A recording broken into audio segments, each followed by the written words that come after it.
Alrighty guys, welcome to another 1v1 set of games here. Oh, hold on. The sound is a bit loud. Let's lower that a bit. Alright, that's much better. Alright, so yeah, welcome to this 1v1 was from DreamHack Winter. This was Losers Bracket Round 1. It is spawning in the bottom right of Frost, the red Terran player. It's ForGG. And his opponent in the top right, the blue Zerg. It's Leenock. Alright, so yeah, I did get a few computer upgrades over the Christmas time and whatnot, and yeah, the graphics much better than before. Before very ugly, very not very not very premium, but now okay, decent looks, much better than the low at least. If you would like to find out what exactly I run my graphics settings on right now, feel free to message me, do whatever. I'll be happy to share that information. But right now, looks like it's going to be barracks here and 12 gas out of ForGG, so it's going to be a Reaper opening out of him. He's going to use that Reaper to scout, most likely going to be a Reaper expand. And yeah, from Leenock, going to be hatch first. And yeah, he's going to be hatch first, most likely into a pool. He might end up going with a 3 hatch before pool, because Frost obviously was one of the bigger maps, besides Altruism Stronghold, which became the largest map. But before that, this one was the largest map in the map pool. Only behind it was Whirlwind. I can't even think right now. We go. SCV is gonna go out and scout. The Reaper is on the way. The Overlord should be able to spot the Reaper as the Reaper comes out, which will be nice for him. He's got the orbital on the way, second supply depot to block it off. SCV is coming on home, and with him seeing the SCV coming home, he should realize, okay, you're sending the SCV home, you're most likely going to send a Reaper out then. And don't know, he probably saw it. I think he saw the Reaper pop out. It would have just been right in the edge of his range right there. And now getting a Zergling out, getting the Queen out, he knows the Reaper on the way. Reaper's going to be poking at the front. It might get a few drones here. 6 Lings are on the way. So these Lings should be able to help get rid of this. No gas out of Leenock quite yet. He's going a gasless opener, so he wants to get a lot heavier droning out right now. He's just using these Lings to kind of bait the Reaper around till he can get those Queens out. The Queen's gonna be out very soon, trying to get a little bit of surround there and doesn't want to overcommit at all. So he's gonna pull back slightly. There we go. Queen's out, going for a 4-Queen opener, which is my personal favorite in this matchup. It's the 4-Queen opener. These Reapers not going to really be able to get around there. They can sneak up around here on the left side, though, but the Queens are in position to intercept them. Got to be careful with those Reapers, though. Don't want to lose those in any way possible. The expansion going down, like I said, going for that Reaper opening, going for a double Reaper. Now he's just going to be throwing down that factory and the reactor, going into Hellion production. And there we go. Got the 4 Queens out. He might be able to sneak 1 drone. He does sneak a drone. Very nice there. Does sneak himself 1 drone before having to pull out. Starting that creep spread down here. He's got the 4 Queens out already. And wow, gets himself a 2nd drone actually. That is that's pretty good right there. How many did he get already? Oh, I can't seem to. Let's see here. I can't see. I can't see it. Ugh. I forget that I have the standard. I had to change my my game heart thing to the default, so because the game was already in the game heart, so it would look right if I used the game heart one and they used it. So I can't check most of that kind of stuff. It's weird. It's weird. The default one is just dumb. But yeah, these Reapers did get 6 kills total. I think they got 2 workers. They might have got a little bit more, but we see nothing but Hellion production at this point. He's got 4 Hellions now. He might move out with the 4 Hellions, but he's going to wait to do the attack until he has 6 out. At least maybe might want to go up to 8. Third orbital is already out here. We got the lovely Christmas tree where the Overlord is like, no, leave me alone. He's going to run away, but we see these Reapers being a bit of a pest there, killing some creep tumors, doing a nice job there. No third base out of Leenock yet. He's just getting Roach Warren, double Evo Chambers, no speed for Zerglings. So this is obviously going to be a Roach play. He's getting 1-1. It may be, in my opinion, it looks like a 1-1 Roach timing with speed. And he's just going to go for a big attack there. So, and that could work very well if there are no tanks out in the field, and there's not going to be tanks unless he switches these around. There's not going to be tanks. He might have a few Marauders, but it's nothing going to be like that. And obviously, oh God, I hit the B button. I hit the B button. I don't think it put me back too far. No, there we go. Now they're going. But yeah, there's the speed going down there. The 1-1 in the speed. And 6 roaches on the way. It's gonna be that timing here, and he's got to notice that it's gonna be roaches here at this point. He just wants to get that confirmation. He gets the confirmation on the roach warren and that it's researching something, so he knows this is going to be a 1-1 roach timing. He hasn't spotted the 1-1 on the way, but he knows it's gonna be speed roaches, so he instantly throws down 2 more racks. He's getting lots of marine production out right now. 5 marines at a time right here. And he gets the scan down. So he knows that the 1-1's down. It's going to be burrow as well. So it's going to be a burrow roach attack. Third base going down.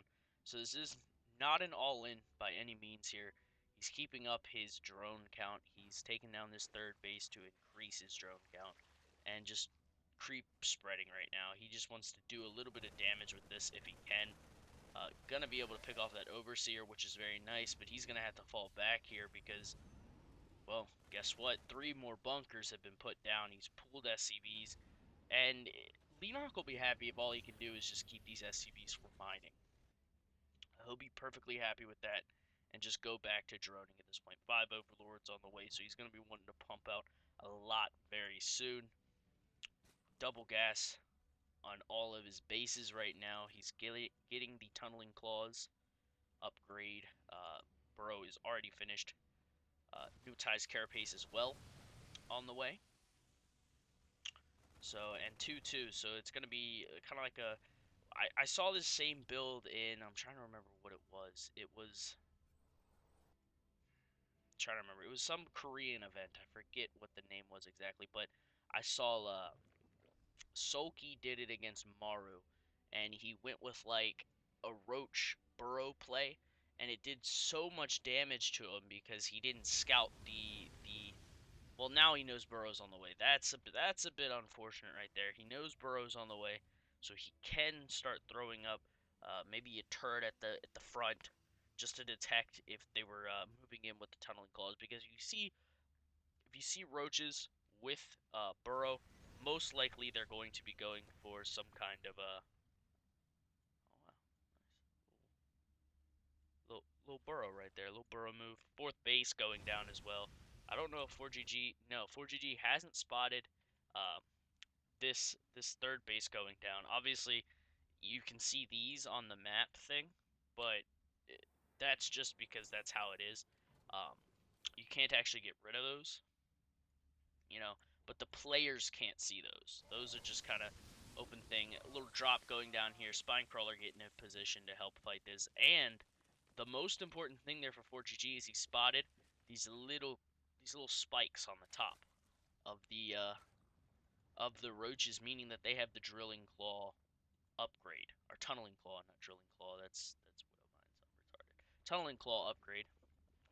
And yeah, once you have that, once you know that, you know, we might see, yep, instantly turrets going up at the front. He wants to prevent anything like that happening. 3 more racks going down as well.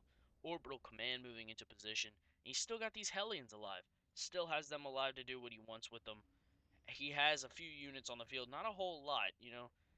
The army of Leenock is pretty scary at this point. He's got roaches, he's got hydralisks. Tutu's about to finish. Tutu is just starting for our Terran player. Spire going down, as well as the Hive is already started.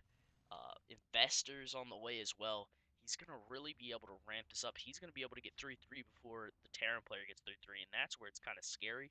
Is Terrans thrive on that mid game stage where they can get 3-3 faster than you can and be able to take an advantage there. Usually the Zerg gets 1-1 and 2-2 faster than the Terran, but the Terran makes up for it in that mid-game stage where they get 3-3 faster, because obviously you need Infestation Pit and the Hive to get the 3-3. So we see the roaches moving across the left side of the map here. They're gonna try and do some damage over here to this. They're gonna really try and figure out what's going on. He already knows that this base is done as a roach died right over here earlier, and he's just gonna kind of burrow them down here. A nice little scan right here. Try and find the burrow drones, which is a really cool move that was done here by Leenock, trying to keep as many drones alive. And he didn't lose a whole lot. He's still ahead by 10 drones, up at 71. This Hellion is gonna die with like one shot. Boom! There you go. That Hellion's dead. Still got these roaches here on the left side, and they're just gonna wait for this army to kind of move out. And then they can move in, maybe try and slip by, and that's exactly what they're doing right now. You know, he knows that they're right here, though, and now he's just going to kind of run them in here, try and do as much damage as possible, probably burrow them. Boop, just give them a little bit of a burrow, start running away. Oh, run, burrow, boom, burrow, burrow, burrow, burrow. There we go. And yeah, but, you know, like anybody will ever tell you if you play StarCraft, 3-base Terran is terrifying to play against. The only way to beat it is to be 4-base Zerg. Now, Leenock's been happy on 4 bases for a while now, but his army supply really isn't that high. He doesn't have that big of an army right now. You know, that's a really bad move right there, though. Fungal, nice Fungal, picks off 4 medevacs. Only 3 medevacs are left now, with 7 being there before. You know, these Hydras are going to be able to do a lot of damage. Greater Spire, so he's going to be getting Brood Lords, too.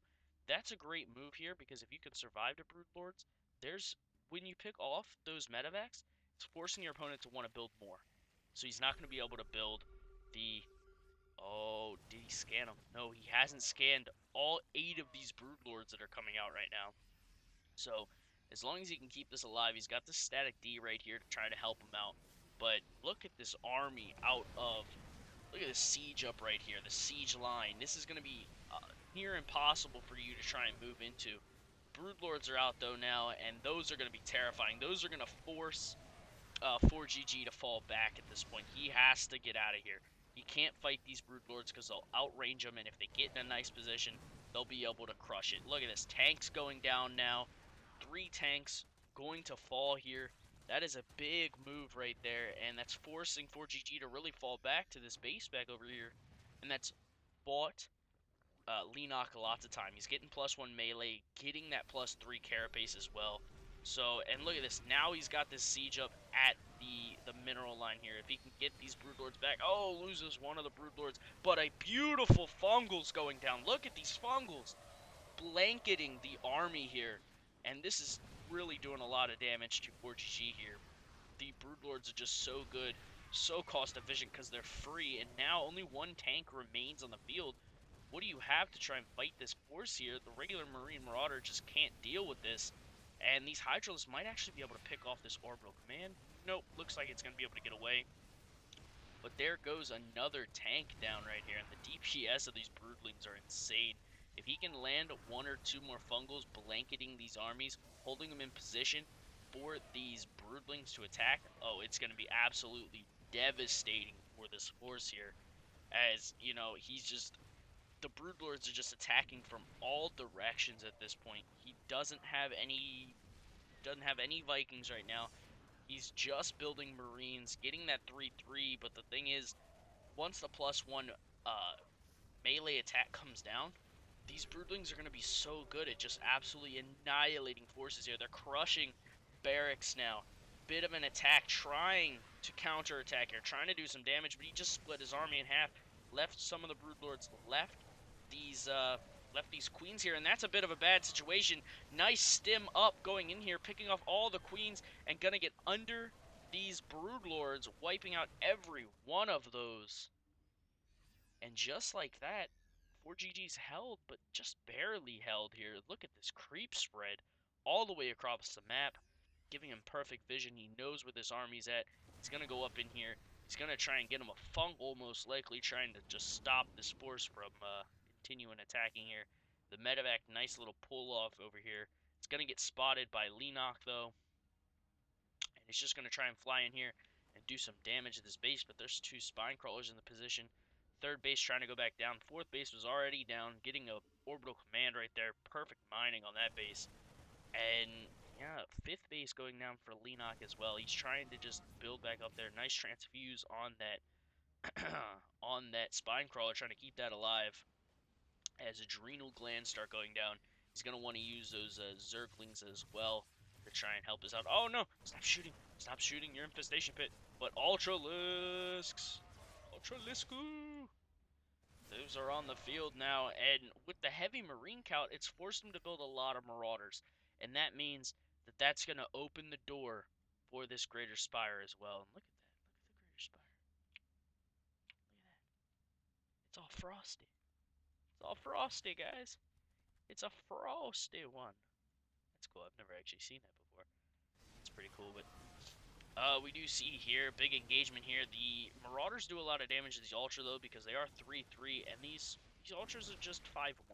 You know, 5 really helps, but they only have 1 attack, and that's not a whole lot. Nice little fungal there. Gonna pick off a few of these Marauders.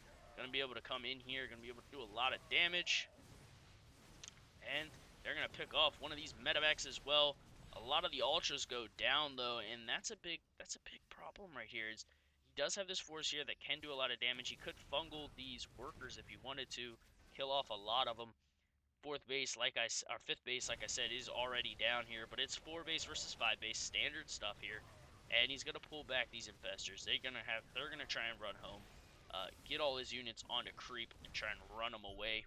He does have an Ultralist here, but this is a small bitter fight here. And look at this, lots of Zerglings coming across the map here, trying to join up this force. And the Marine count is nice to try and fight this, but the Marine count is low. And once the Marine count gets really low, Zerglings do really well against, large amounts of Zerglings can do really well against siege tanks if they're clumped up. If they're not able to get a nice spread, because Zerglings just move so fast.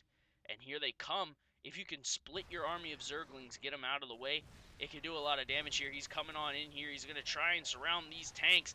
Kills off one of the tanks, kills off both of the tanks, but the Marine count is just so high with the stim.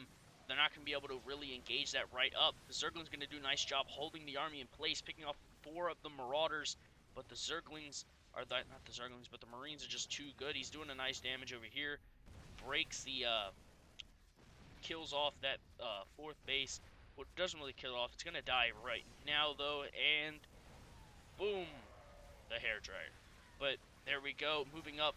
Not a great positioning for Leenock here, but it looks like he's in perfect position here as he scans to see this. But Leenock will take game number 1 from 4GG in a very impressive style. Look at that, 28 Mutalisks. Oh my goodness, 28 plus 3 missiles plus 2 flyer, 28 mutas. That would be insane. But yeah. Thank you guys for watching. Stay tuned for part 2. I'll see you guys next time.